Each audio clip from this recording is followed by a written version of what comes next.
Injury is the worst thing for an athlete. It's a nightmare.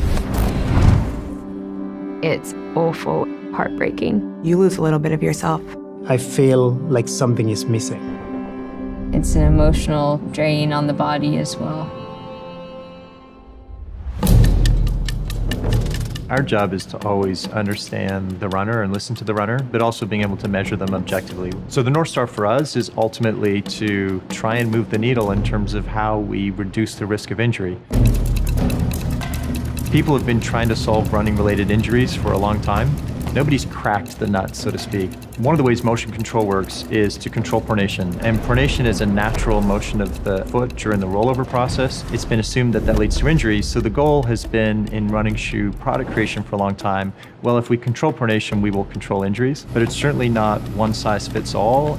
There's lots of ways we've done this in the past. We've actually been successful. We know how to change pronation with motion control shoes, but we haven't made the link to say that actually reduces injury. And the reality is it hasn't. The first thing we looked at with the shoe was the cushioning. We used our React foam, which is incredibly soft, but it's also incredibly durable. To make the shoe more stable, we had to look at the width of the shoe, look at how wide we could go. The last thing we looked at on the midsole is the rocker, or the rollover point on a midsole, we call it. You want a shoe that has incredibly smooth transition or ride. So once you feel that you've designed and built a shoe that meets the requirements we were looking for, the next step is to put it through paces with real runners and see if we're actually changing injuries. And to do that, we partnered with Dr. Michael Ryan at the British Columbia Sport Medicine Research Foundation. This is the largest prospective running injury study that we've ever done. There's lots of definitions of injury. The one that we use in the study is if you miss 3 consecutive workouts due to running-related pain. Over a 12-week period, we tested 226 runners, half in the Nike React Infinity Run and half in the Nike Structure 22, to see whether there was a difference in injury rates and pain perception between these shoes. Runners trained for a half marathon using a variable training program that involves mixing up both the distance and speed of the workouts. The result that was incredible for all of us was that the runners, both males and females who ran in the Infinity shoe, sustained 52% fewer injuries than the same cohort that ran in the Structure.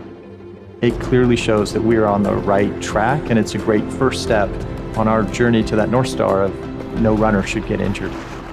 If I didn't have to worry about injury, I'd just run for miles and miles and miles. A world without injury is the world where you can achieve success. Crossing the finish line healthy is just so incredible. At the end of the day, we're always trying to make athletes better, and part of being better is not being hurt.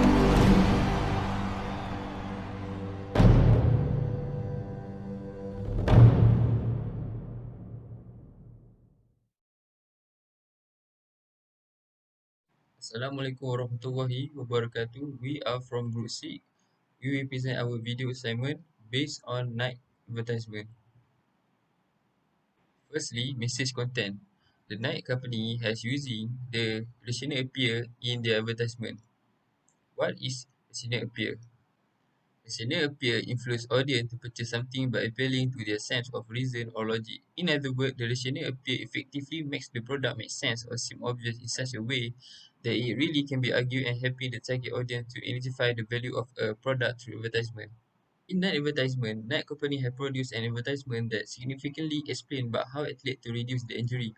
Through their product, which Nike Moonshot, they show how the product effectively affect the athlete by using their product. They also collaborate with Sport Medicine Research Foundation to influence the customer to buy their product. My name is Muhammad Noisan bin Zawawi. Message number D2019-209-0643. And the message structure for Nike Infinity Run is the idea that capture the attention of message receiver is the shoe can reduce the chance of injuries by 52%. And then the value proposition, the cushioning can add more of Nike's popular React. There's 24% more React foam in the Infinity Run's mixture. And then the stability to create a more democratic solution to stability without motion control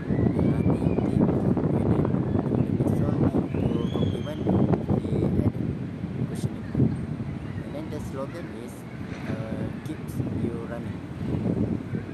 After that, the message format. The React Infinity Run was created by Nike, running as part of a seemingly impossible moonshot project to ensure that no runner gets injured. Assalamualaikum, my name is Aslinda binti Samang. I would like to explain about channel of communication used by Nike. Nike implements strategic combinations between advertising, personal sales, direct marketing, sales promotion, and community relations. This combination enables the company to effectively promote its product and its brand. The ads created will be advertised through several platforms such as TV channel, radio, social media, and YouTube channel. Nike using celebrities to represent customer or consumer of their ideal product. The company adds feature very popular personality as professional athletes so that target customers seeing that their favorite celebrity use Nike product. As a result, these customers are motivated to buy and use this product. Hello, Assalamualaikum. My name is Muhammad Abdul Rauf bin Khairul Anwar, and I will explain to you about the message source. The message source for this advertisement is Magnus. He is the vice president for Nike Sport Research Lab. These ads use Magnus as their message source because Magnus is an expert who can explain the advantage of Nike moonshot shoes better. This will make customer believe in the advantage of this product that can reduce foot injuries when doing running exercise.